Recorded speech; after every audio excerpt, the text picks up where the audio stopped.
Tengo una buena y una mala noticia que darte. No sé si estarás al tanto, me sigues de hace tiempo, pero ya comenté en un vídeo hace muy poquito que me han concedido la ciudadanía española. Después de 24 años viviendo en España, pues la pedí hace prácticamente unos 15 meses, ¿eh? Y finalmente, a principio de noviembre, llegó la resolución, algo tarde, eso lo tengo que decir, llegó la resolución. ¿Y cuál es la mala noticia? Te estarás preguntando. La mala noticia es que después de haber estado un mes intentándolo una y otra vez, al menos 3 veces por semana, pedir cita previa a través del portal, con mi certificado electrónico en el Ministerio de Justicia para ir a hacer la jura, una vez que hace la jura prácticamente el DNI y el pasaporte te lo dan enseguida, pues me entero de que este servicio no funciona. Y tengo que ir entonces al registro civil de mi ayuntamiento para descubrir que ahora tengo que pedir la cita previa manualmente y que se va a tardar alrededor de 4 o 5 meses para ir a hacer la puñetera jura y entonces tener DNI. Increíble, un trámite de 18 meses en total, de los que prácticamente 5 meses, un tercio casi, está dedicado a esperar para hacer una jura que es básicamente un trámite. Y ahora, la malísima noticia es que un Estado que tiene la misma eficiencia para estudiar un expediente y darte una cita previa para hacer la jura, la misma eficiencia para mandar a salvar la vida a unos pueblos afectados por unas inundaciones que ellos mismos no supieron prevenir y que causaron manualmente abriendo las compuertas de un pantano porque los sensores se rompieron, esa misma ineficiencia ahora pretenden utilizarla para guardar datos personales nuestros a la hora de hacer un registro en un hotel o alquilar un coche. ¿Qué te parece? ¿Y tú crees que esto es merecedor de nuestra confianza sabiendo que en el último año han sufrido filtraciones con robo de datos tanto la DGT como el Ministerio de Hacienda, la Agencia Estatal de Impuestos? ¿Realmente estamos bien protegidos cuando damos tantos datos al Estado? Quédate conmigo en este vídeo porque vamos a analizar todo esto y al final te daré mis conclusiones. Venga, vamos con el vídeo.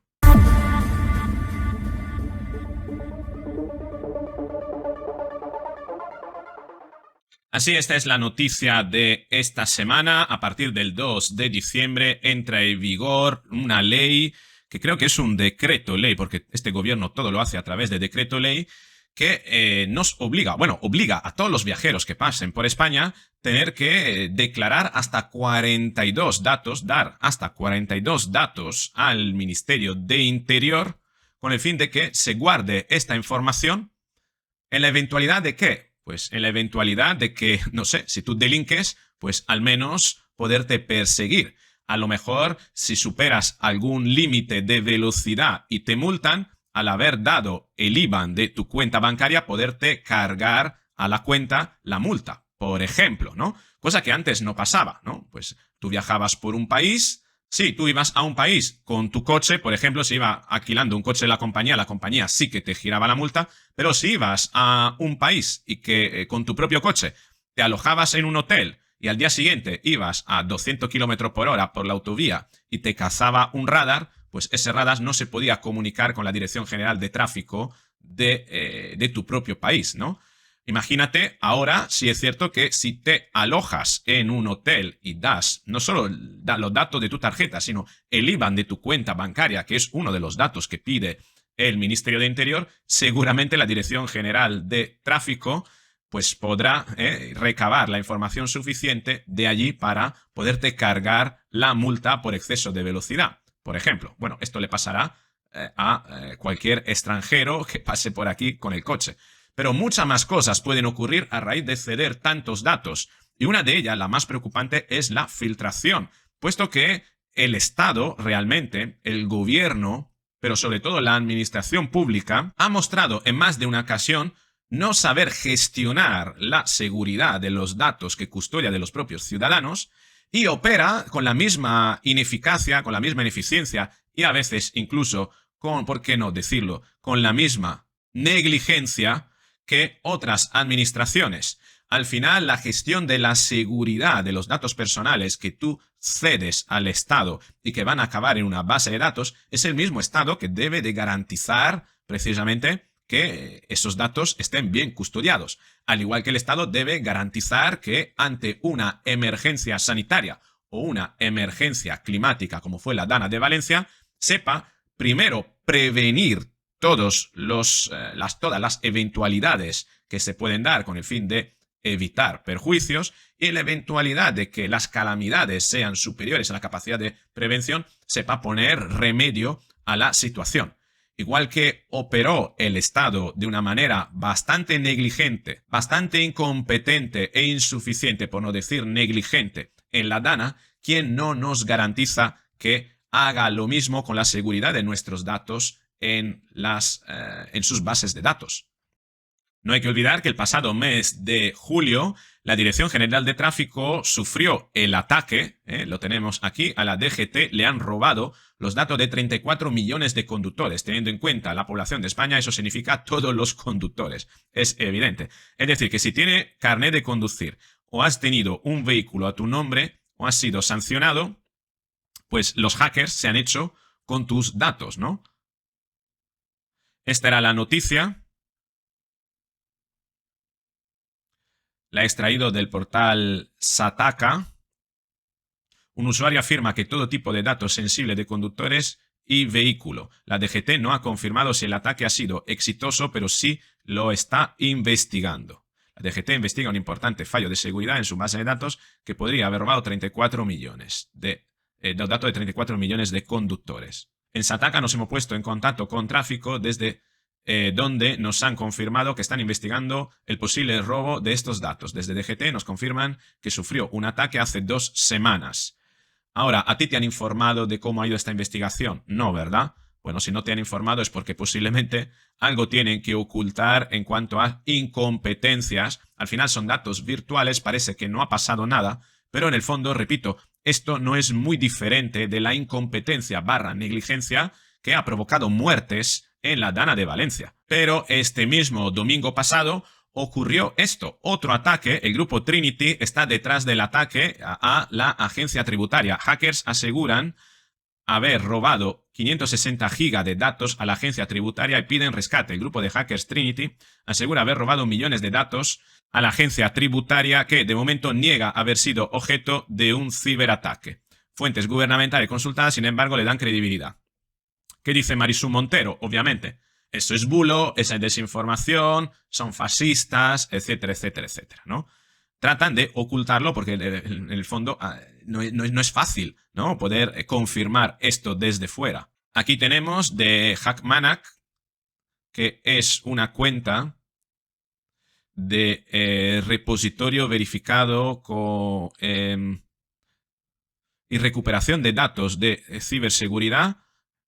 Alerta de ciberataque, la agencia tributaria española, 560 gigas, el rescate, ¿no? Y el plazo, el 31 de diciembre. Bien. Aunque Lorenzo Martínez apuntaba algo importante, una cosita. En algunos medios están diciendo que piden 38 millones de dólares para no publicar los datos presuntamente robados a la agencia tributaria. Pero lo que publican es que el revenue de la empresa es 38 millones. Y no que sea el precio del rescate. Eso es importante. Revenue significa la ganancia, ¿no? Entiendo yo que será la ganancia que piden, ¿no? Por tanto, un rescate, así como yo lo interpretaría. Y aquí el coronel Pedro Baños aportaba una reflexión importante. El grupo Hackers Trinity asegura haber vulnerado la agencia tributaria. Según la publicación, se filtraron 560 gigas, esto lo hemos leído. ¿Qué responsabilidad tiene la administración si no custodia debidamente los datos de los ciudadanos? Estamos igual de protegidos contra una Dana que causa más de 200 muertes que ante un ataque virtual que podría robar datos, por lo que podrían después entrar en nuestras cuentas bancarias y vaciarlas. Víctor López, además, detalla muy bien en qué consiste esta inseguridad para el ciudadano una vez que cede todos estos datos a la agencia tributaria. La agencia tributaria se vuelve vulnerable ante terceros. Dice, los sistemas de la agencia tributaria contienen información sensible de todos los contribuyentes, incluyendo datos personales, declaraciones de la renta, ingresos, patrimonio, etc. El doble perjuicio Tus datos personales podrían ser filtrados y utilizados para suplantación de identidad, fraude o extorsión. Y además, si la Agencia Española de Protección de Datos multa a la agencia tributaria, tú mismo pagarás la multa indirectamente a través de impuestos, obviamente. ¿De dónde saldrá el dinero para pagar la multa? Al ser la agencia tributaria un organismo público, cualquier sanción saldría del presupuesto estatal, es decir, de los recursos que financias con tus propios impuestos. La paradoja: el contribuyente es la víctima del ciberataque, pero también será quien indirectamente asuma el coste de la posible sanción que la Agencia Española de Protección de Datos podría imponer a la agencia tributaria. Una multa que paga el propio afectado. ¿Qué sentido tiene esto? Los responsables de los organismos públicos deben asumir responsabilidades personales en caso de culpa o negligencia. El ataque de la agencia a la agencia tributaria pone de manifiesto fallos graves en la protección de nuestros datos y también en el sistema de sanciones públicas. Es hora de exigir transparencia y responsabilidad real.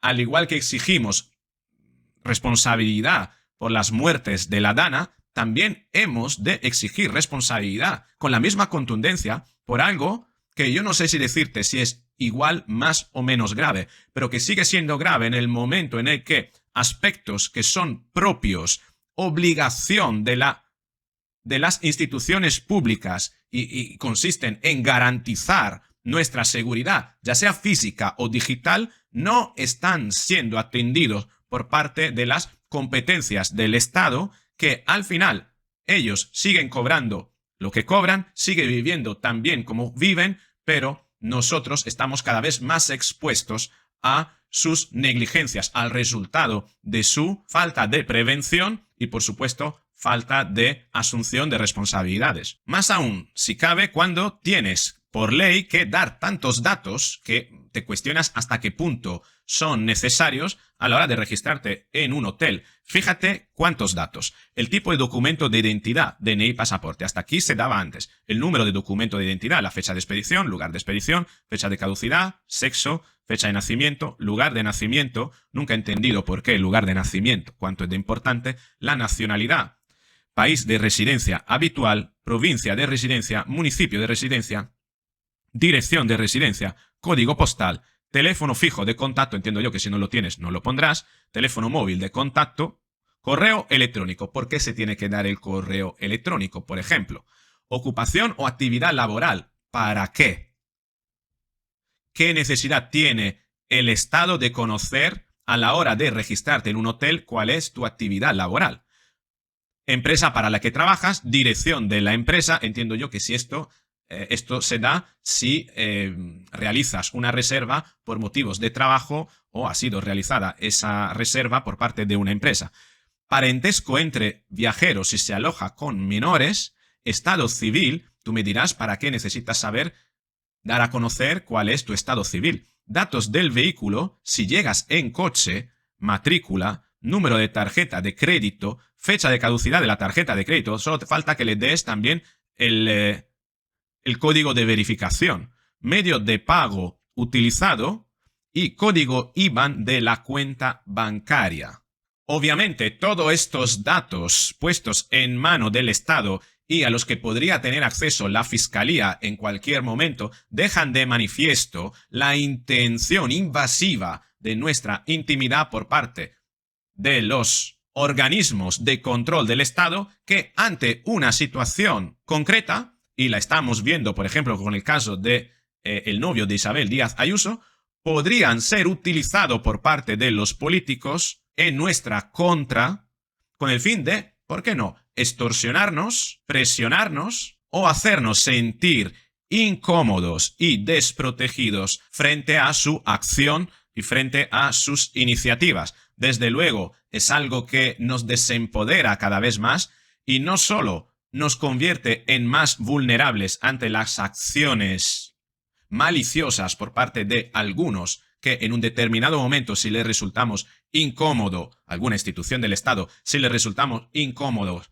podría actuar en nuestra contra, sino que además expone toda esta cantidad de datos a fisuras, fallos de seguridad, fallas de seguridad de esas propias administraciones a las que otros podrían acceder con fines maliciosos y al final para después extorsionarnos. Una doble vulnerabilidad de nuestra seguridad, de nuestra intimidad, porque el Estado lo requiere. Primero, porque el Estado lo requiere. Y segundo, porque el Estado ha demostrado más de una vez de no ser capaz de garantizar nuestra propia seguridad, tanto la física como la digital. Y por esa razón, Justicia Europa impugna en la Audiencia Nacional el registro turístico de Fernando Grande Marlaska y veremos en qué queda la cosa. Entiendo yo que lo hace como algo anticonstitucional o inconstitucional.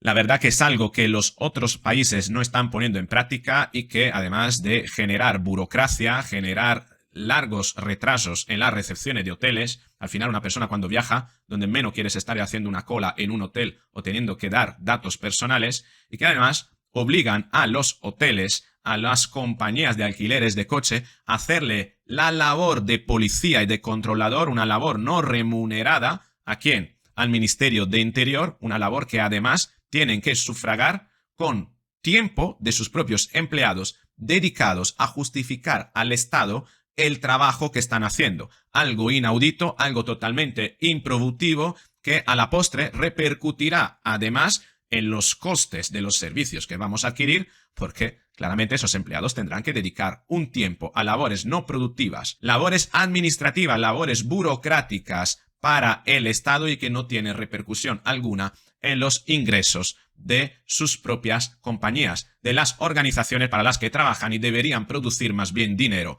en lugar de perder tiempo.